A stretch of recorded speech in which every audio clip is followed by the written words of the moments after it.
Il était une fois, au cœur des profondeurs de la jungle congolaise, un petit village nommé Kalimbi, perdu entre la végétation luxuriante et les rivières sinueuses. Ce village était entouré de mystères et d'interdits, surtout en ce qui concernait la grande forêt sacrée, un endroit craint par tous. On disait que la forêt abritait des esprits anciens, puissants et capricieux, qui pouvaient apporter fortune et gloire, ou malheur et désespoir, selon la volonté des hommes qui osaient s'y aventurer. Dans ce village vivait Kunda, un jeune homme courageux mais aussi ambitieux.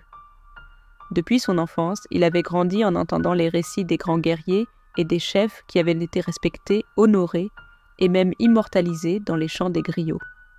Mais Kunda, lui, ne possédait pas de grandes terres, ni de bétail en abondance, ni même de sang royal. Malgré son courage et ses compétences, il restait un homme ordinaire, et l'idée de mourir sans laisser de traces lui était insupportable. Une nuit, alors que Kunda réfléchissait à sa situation, il entendit parler d'un ancien pacte que certains villageois désespérés avaient jadis conclu avec les esprits de la forêt. Selon la légende, les esprits pouvaient accorder tout ce qu'on désirait, gloire, richesse ou même le pouvoir sur les autres, en échange d'un sacrifice. Kunda, déterminé à changer son destin, décida d'essayer ce que nul autre n'osait plus faire. Il attendit la pleine lune, car il avait entendu dire que c'était le moment où les esprits étaient les plus réceptifs. Cette nuit-là, il se faufila hors du village et pénétra profondément dans la forêt. Plus il avançait, plus l'atmosphère devenait oppressante. Les arbres semblaient se refermer derrière lui, et les bruits de la jungle devinrent des murmures étranges, comme si la forêt elle-même parlait. Après des heures de marche, Kunda atteignit une clairière, éclairée faiblement par la lueur lunaire. Il sentit que c'était l'endroit.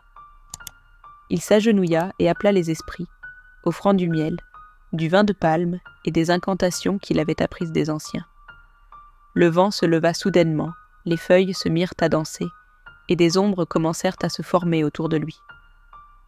Les esprits étaient présents. Une voix résonna dans la clairière, une voix ni masculine ni féminine, venue de partout et de nulle part à la fois. « Pourquoi viens-tu nous déranger, jeune homme ?» Kunda, le cœur battant, mais les yeux remplis de détermination, répondit qu'il souhaitait la gloire et la richesse, qu'il voulait que son nom soit chanté et respecté dans tout le pays. Les esprits restèrent silencieux un moment avant de répondre.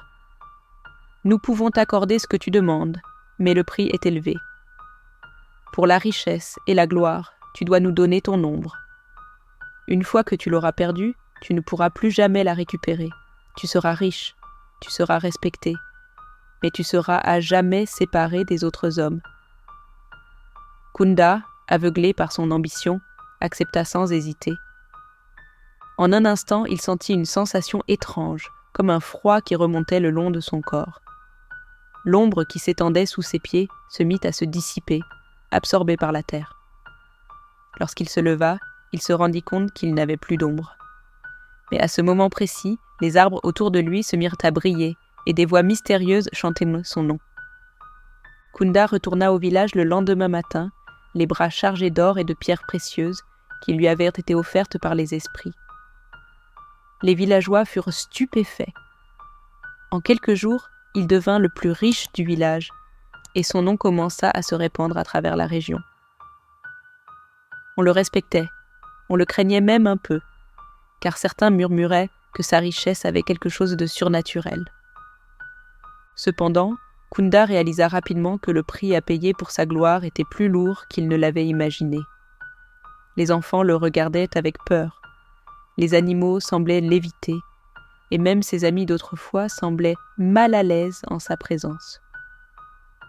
Les gens commençaient à se méfier de cet homme sans ombre, à le considérer comme une aberration, comme quelqu'un qui avait défié les lois de la nature. Avec le temps, la solitude devint insupportable. Kunda n'était plus qu'un homme riche entouré de silence. Le poids de la malédiction devint de plus en plus lourd. Il comprit alors que la gloire ne signifiait rien s'il n'avait personne avec qui la partager. L'absence de son ombre le séparait des autres d'une manière invisible mais insurmontable. Personne ne voulait s'approcher de lui, et les chants de griots, qui parlaient désormais de sa richesse, était teintée d'une étrange mélancolie, presque comme une mise en garde. Finalement, incapable de supporter la solitude, Kunda retourna à la forêt, espérant que les esprits accepteraient de lui rendre son ombre. Il leur offrit tout l'or et les pierres précieuses qu'il avait accumulées, les suppliant de le libérer de sa malédiction. Mais les esprits restèrent silencieux. Ils ne répondaient plus aux appels de Kunda. On raconte que Kunda disparut dans la forêt et ne fut jamais revu. Certains disent que les esprits l'ont emporté, d'autres qu'il erre toujours dans les profondeurs de la jungle, un homme sans ombre, à la recherche d'une gloire qu'il ne pourra jamais atteindre véritablement. Les anciens du village de Kalimbi racontent cette histoire comme une mise en garde, pour rappeler que la quête de gloire, lorsqu'elle se fait au prix de sa propre humanité, ne peut mener qu'à la solitude et au désespoir. La gloire véritable ne se trouve pas dans les richesses matérielles ou la puissance apparente, mais dans les liens que l'on tisse avec les autres, dans la chaleur et la lumière que l'on partage.